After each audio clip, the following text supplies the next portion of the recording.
Assalamualaikum warahmatullahi wabarakatuh. Yang terhormat Bapak Ibu tim penyelenggara pertemuan ilmiah tahunan HATI ke-39, yang kami hormati Bapak Ibu tim reviewer, yang kami hormati Bapak Ibu pemakalah dan peserta PIT HATI ke-39 baik secara online maupun offline. Perkenalkan, saya Destiana Wahyu Pratiwi dari BBWS Pengawan Solo akan mempresentasikan terkait perbandingan pola distribusi hujan terukur dan metode empiris dalam perhitungan debit banjir rencana Das Juruk. Penelitian tidak saya lakukan sendiri, penelitian dilakukan bersama Bapak Arlendeno Vega Satria Nagara dari BWS Sumatera 5.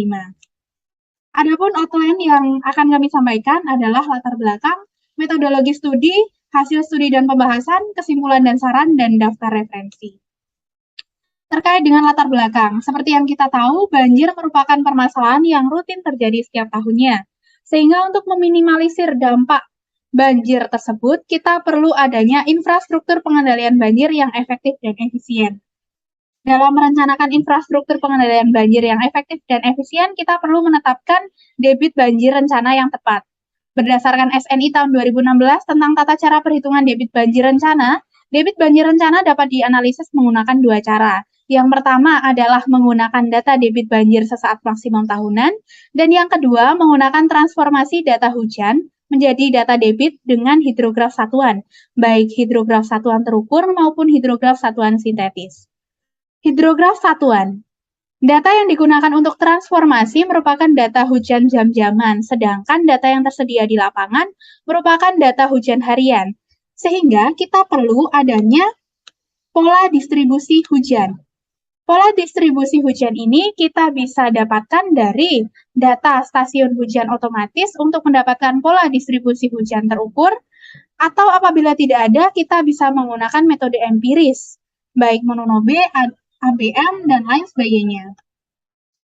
Namun, dalam penggunaan metode empiris yang perlu kita cermati adalah durasi dominannya berapa dan pemilihan metodenya seperti apa. Karena berdasarkan beberapa penelitian, yaitu penelitian Gustoro 2022, Sofia 2016, dan Pratama 2021, untuk masing-masing DAS, durasi dominan kejadian hujan lebih dari 50 mm ini sangatlah bervariasi.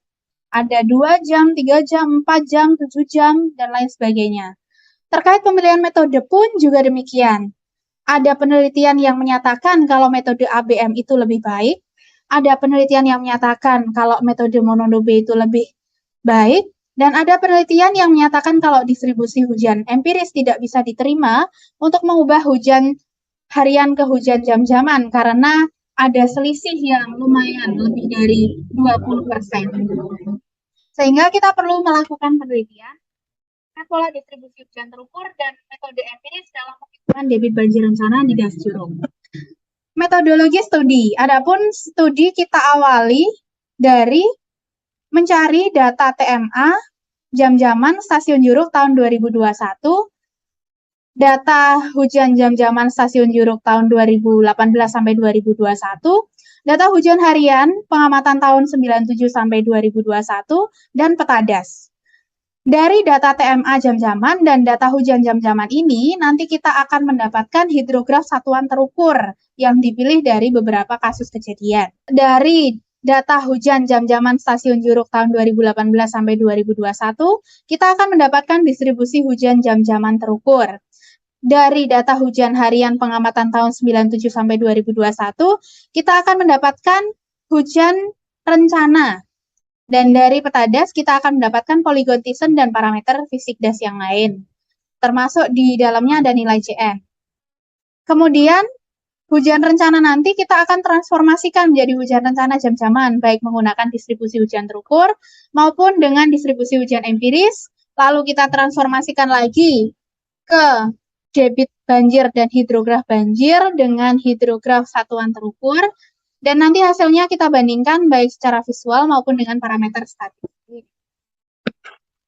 Kemudian untuk keakuratan metode empiris, kita nanti akan bandingkan grafik pola distribusi hujannya, nilai korelasinya RMSE, NSE, dan bias.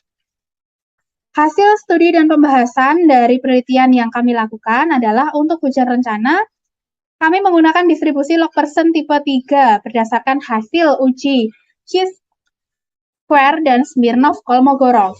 Untuk skala ulang 20 tahunan, hujan rencana sebesar 134,5 mm, untuk skala ulang 50 tahun sebesar 141,5 mm. Untuk durasi hujan dominan dari data ARR tahun 2018 sampai 2021, ini total ada 2078 kejadian hujan, di mana 30 kali kejadian merupakan hujan dengan intensitas yang lebat di atas 50 mm per hari dan durasi dominan 6 jam. Dari durasi dominan 6 jam dan 30 kali kejadian, kita cari pola distribusi hujan rata-ratanya.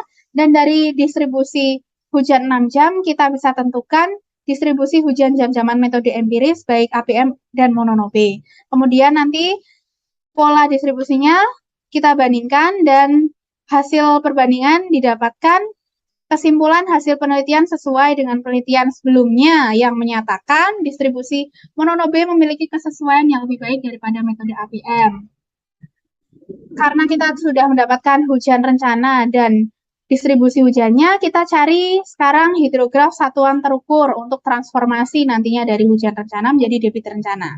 Hidrograf satuan terukur kita cari rata-rata dari kasus bulan April 2021, Juni 2021, dan Desember 2021. Kemudian hasil transformasi hujan debitnya didapatkan perbandingan hidrograf dan perbandingan debit banjir rencana sebagai berikut. Dari hasil ini kita bisa tarik kesimpulan bahwa hidrograf banjir, metode distribusi hujan APM dan mononobe memiliki kesesuaian yang baik dengan hidrograf banjir, distribusi hujan terukur karena hasilnya hampir sama. Kemudian selain kita lihat secara visual, kita juga bandingkan parameter statistiknya. Dari nilai korelasi, kita bisa lihat kalau distribusi hujan metode empiris memiliki hubungan yang kuat dengan distribusi hujan terukur. Dari nilai NSE-nya juga kita bisa lihat kalau penyimpangannya relatif kecil. Dari nilai RMSE dan nilai bias, kita bisa simpulkan kalau mononobe memiliki hasil yang lebih baik atau lebih memadai dibandingkan dengan metode APM. Kemudian berikut merupakan kesimpulan dan saran dari penelitian kami.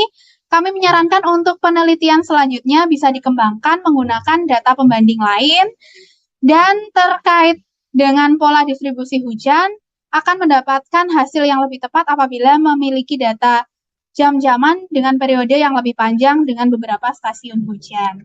Berikut daftar referensi yang kami gunakan.